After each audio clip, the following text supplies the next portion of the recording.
right, so I'm guessing that working together with Paolo Sorrentino was one of the big reasons for you to do this based on his earlier work. So Yeah. how did that initial contact go between the two?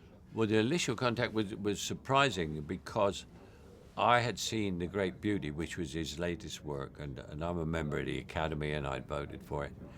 And then suddenly my agent said, I've got a script here from Paolo Sorrentino, and it's called Youth. Well, there was sort of three mysteries about it.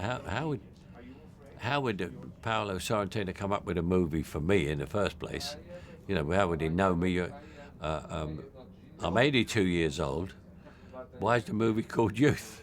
I'm obviously not playing the lead. And she said, you are playing the lead. I said, I'm playing the lead in a movie called Youth. I'm 82. She said, yes, you're playing the lead. She said, and he wrote it for you. I said, he wrote it for me. She said, yes.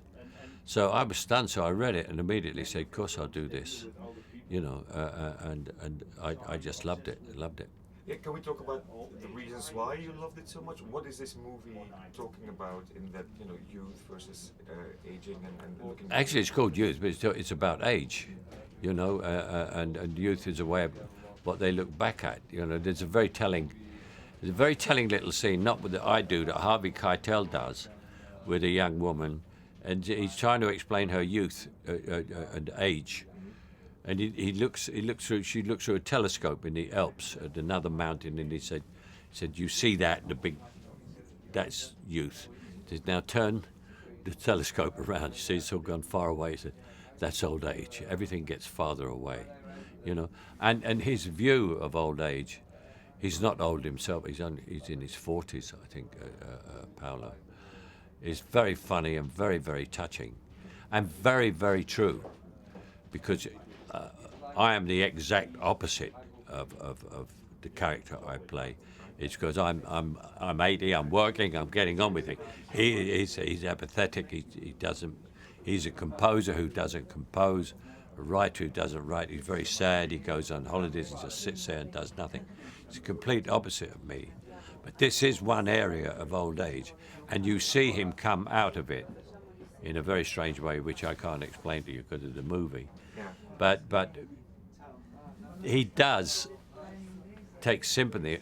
Paolo takes sympathy on him and turns him into an almost happy man at the end of the movie. When they say youth is wasted on the young, would you agree with that? If you look back on everything that happened Yeah. when you were a young man? Yeah. Well, it is a bit, isn't it? And that's why it's there. You know, you got to have something to waste. You know. So, I suppose you could say time is wasted on the old. Maybe, but do you feel that you wasted time when you were young and not? No. I was forever up to that's the sort of character I am. I'm forever up to something. I always have a project or something going on. If not necessarily a movie. I'll have a whole gardening project or something. I'll be writing a book, something like that. Or planning a holiday.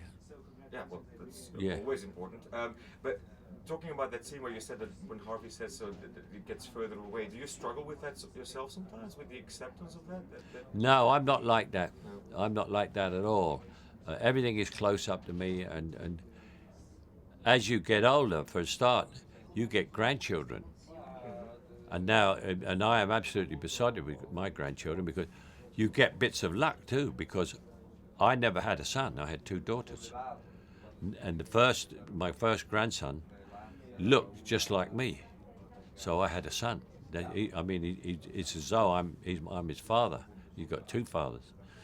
Yeah. What also comes with, I guess, aging, especially in your line of work, and you have such a great body of work, that there's so much recognition, right? There's so many people wanting to honor you. So how does that make you feel? These prizes, all these awards, coming to Cannes, getting all these. Oh, I think it's great. I think it's fantastic. Yeah, because you weren't always getting awards, you know. Because there comes a time in the middle of your career when you change from a movie star, where you get to go and do a movie actor, where you get the part. Yeah. So when I was 60, that was 20 years ago, and I started with a little voice. I'd not done a movie for a long.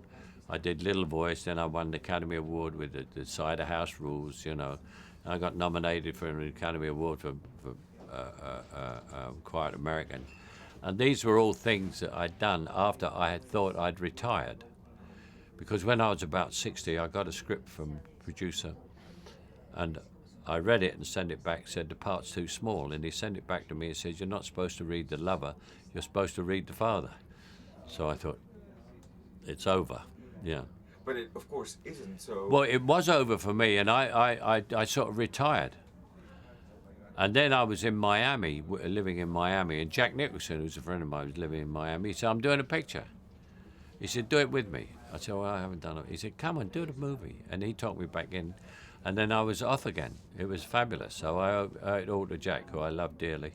Yeah. So you didn't enjoy retiring and living in a warm. Yeah, I sort of enjoyed it, but the last two pictures I made were sort of desperation, you know, and they were absolute crap, and I got slaughtered and all that. Is it the Jaws that you're- Well, no, that was years that knew. I wasn't the lead in that. I was only a supporting part. The leading guys in Jaws never got the blame. I got it. Because there was all these stars in it, and I'm just a little bit, and I got the blame. I only worked on it for 10 days out of 5 months. Yeah. Yeah. I'm sorry to remember you about Yeah, that. it's quite all right. It's all right. So, but no retirement. That wasn't it. No. That was a lot later. A lot later. And I just said, that's it. I don't want to do any more, you know. And then Jack just talked me back into it.